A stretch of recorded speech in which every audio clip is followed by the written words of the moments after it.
Look, I'm no expert, but I recognize Italian words when I see them. Thanks to early access from Ubisoft, I can confirm that Roman-era Italy and Renaissance-era Italy are two different locations that exist simultaneously.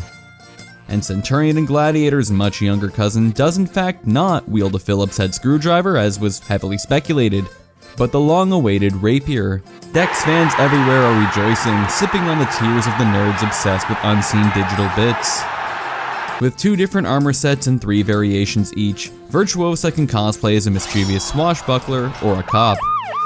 Off the cuff, Estroversa and Aventurosa might be my favorites, although the latter is because I'm a simp for long blonde braids.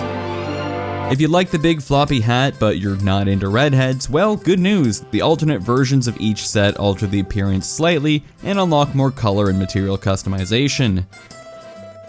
Except for the Umbra alternate headpiece, you're stuck looking like Jessie from Toy Story.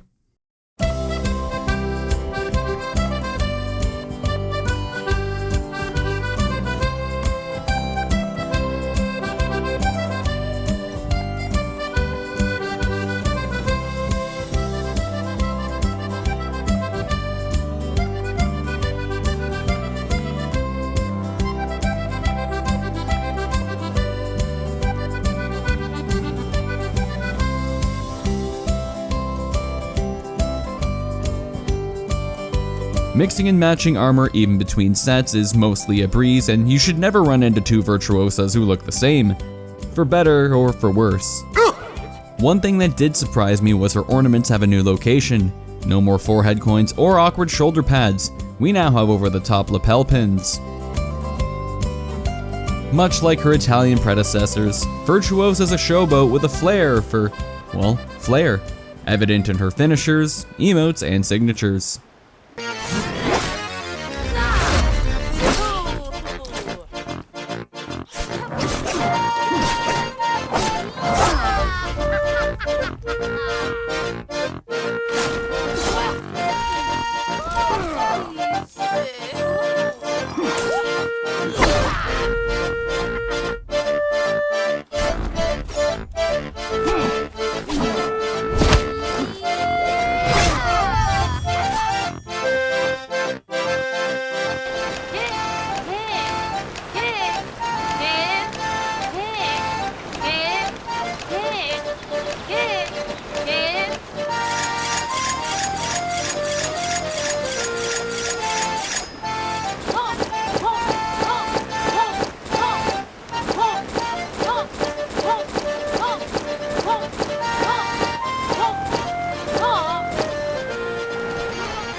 Virtuosa brings a limited time mythical outfit to Funny Sword Game that you'll either love or despise depending on if you actually call it Funny Sword Game.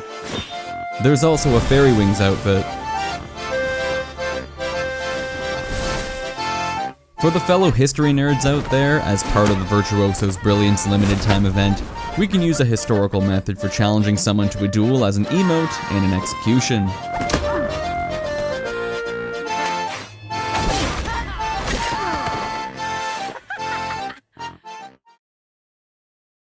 The latest Outlander is an evasive hybrid and posture specialist. So yeah, of course I had a hard time figuring out her moveset. My back! But after reaching a higher plane of understanding, I get it now. Most players will take one look at her moveset, get overwhelmed or just not care, and alternate between fingering their trigger and bumper, maybe throwing in a bash once in a while if they're feeling spicy. And honestly, it's a valid way to play. If you don't even know what you're doing, neither does your enemy. But if you do want to know why sometimes your moves are orange, have hyper armor, or ring the local shaman's dinner bell, it's not because of where you threw that specific move, it's because of where you threw the last move. See, Virtuosa enters a different posture depending on the direction of her last attack, and each posture changes how the next move works. Top attacks lead to a posture ideal for 1v1s, with a quick but weaker light, unblockable heavy, or a quick bash that guarantees a light. Right attacks get you into the anti-bully posture, equipping you with a crushing counter light, hyper-armored heavy, or kick with a slightly larger hitbox that knocks back in wall splats to help you when you're outnumbered. And when you're doing the bullying, your left side posture attacks are a bleeding light, a heavy that deals more damage than the others and looks like it won't interrupt teammates, but I'm sure someone will find a way to surprise me, or a bash that pins and deals 15 damage. The bashes out of guard and swarm posture end your chain, and none of these chain bashes can be cancelled. You can, however, soft feint chain heavies by throwing a heavy or light in another direction during a chain heavy, and the attack will take on the property of the posture in that direction. So what does that word salad mean? Basically, if I'm in dual posture, my heavy is going to be orange no matter what direction I throw it. I can change it to, say, a right-sided heavy attack and it changes to a guard posture attack, so now it'll have hyper armor. Or if I made it a left-sided light, it would become a swarm posture attack and deal bleed damage. Hell, you could even throw an unblockable heavy on the side and soft feint it back into another unblockable heavy by going back to the top. These soft feint chain heavies make it easier to get to the posture you want, but that's not all. The attack direction on dodge and dash light attacks are dealer's choice. And of course, you can choose the direction of your guaranteed light after a successful bash. Yes, you read that right, your zone attack is one of those bashes, and it also deals a whopping 1 damage. Not just so you can deal mental and emotional damage to your opponent, but so it's actually usable in the minion lane. Even if barely. Unlike Shaolin's key stance, you don't need to hold down anything or enter the posture before throwing an attack and can flow into moves one after the other. But holding a posture has its benefits. Don't let the lack of a guard scare you. When in any posture, you gain Ultra Instinct and dodge everything that comes your way, as long as it isn't the color blue or a guard break. If you hit light attack during an evasion, you'll land a riposte while staying in posture. The stab targets whoever you're evading, not who you're looking at. Unless you're evading minions. Then you can throw a quick riposte at unsuspecting players. But hey, at least it's parryable. You just may need to get a better gaming chair. There is a pretty good window for how long you have to throw a riposte, but I'm gonna let Freeze do the frame checking. But of course, for everything else, you have questions, I have answers. Yes, Blackprior can flip it. As the old saying goes, anything but a guard break. In this case, the riposte needs to be delayed for BP to have time to fast flow into Bulwark stance, or it has to be a riposte after dodging a minion. Orange moves can't touch you, so on top of unblockable attacks and bashes, drop attacks and moves like Shigoki's Hug that grab you will have no effect. No guard while in posture means Nusha's traps will also have no effect. Evading multiple opponents will fill your revenge bar, which is incredibly useful against bots and brainlets. It seems like dodge attacks on late reaction can be evaded, while earlier dodge attacks land before entering a posture, but of course, double check with Freeze's frame check video just to be sure. Unfortunately, deflects will always beat Virtuosa, even if they're delayed. Multi-hit zone attacks, say like Berserkers, can be evaded in their entirety, just don't jump the gun on the stabby stab. And finally, I am happy to report that after years of complaints about one-shot projectiles, Ubisoft has finally addressed the issue. I didn't know where else to put this. You can also just leave the posture by pressing the feint button, dodging out of it, and you can taunt if you're feeling cheeky. As posture is her main gimmick, it's no surprise that 3 out of 4 of Virtuosa's unique feats revolve around posture. Her tier 1 lets you immediately enter your current guard direction's posture without needing to attack. This lets you completely style on enemies using projectile feats. I mean, yeah, you could just dodge normally, but this is way cooler. Entering posture with her tier 2 slightly heals you, but it's got a bit of a cooldown, so it's not a reliable source of healing, say, compared to BP's tier 2. Lastly, landing a riposte with her tier 3 unlocked finds a weak spot and makes that enemy take additional damage for a little bit. Then her tier 4 comes out of nowhere with a large team-wide heal that cleanses and gives a 20% defense boost. Yeah. Virtuosa may sound overwhelming, but I promise she's really easy to understand once you play her yourself.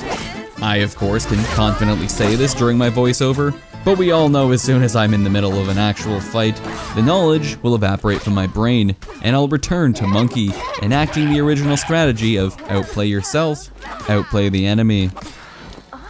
Thankfully, in contrast, her max punishes are incredibly simple.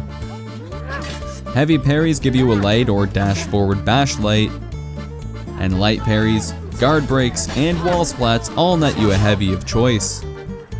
Out of stamina and revenge parries give you a dodge left light into heavy, while throws let you throw out a left heavy into chain heavy. Remember, the heavy out of swarm stance deals more damage, hence why we want our opener on the left side. To make sure you get the left side opener on a throw, you can move your guard over during the guard break. Otherwise, you're stuck with whatever side your guard is facing and less damage. On her gear, Virtuosa has the following choice of perks, and Headhunter is never a bad choice. Shields Up, Aegis, Devourer, Endurance, Survival Instinct, Headhunter, and Fresh Focus. And Headhunter is never a bad choice. Finally, her non-unique feats are Speed Revive and Tireless in tier 1, Inspire and Thrilling Comeback in tier 2, Punch Through and Second Wind in tier 3, and Stalwart Banner and Morale Booster in tier 4. Honestly, I think that her unique feats will be the go-tos, with the exception of Inspire in tier 2, but let me know what you think down in the comments below. And with that, that's it. You've taken your first steps to becoming a Virtuoso or Virtuosa of Virtuosa. Thank you for watching, thank you again to Ubisoft for the early access, and I'll see you guys back in Faerun on the next video soon.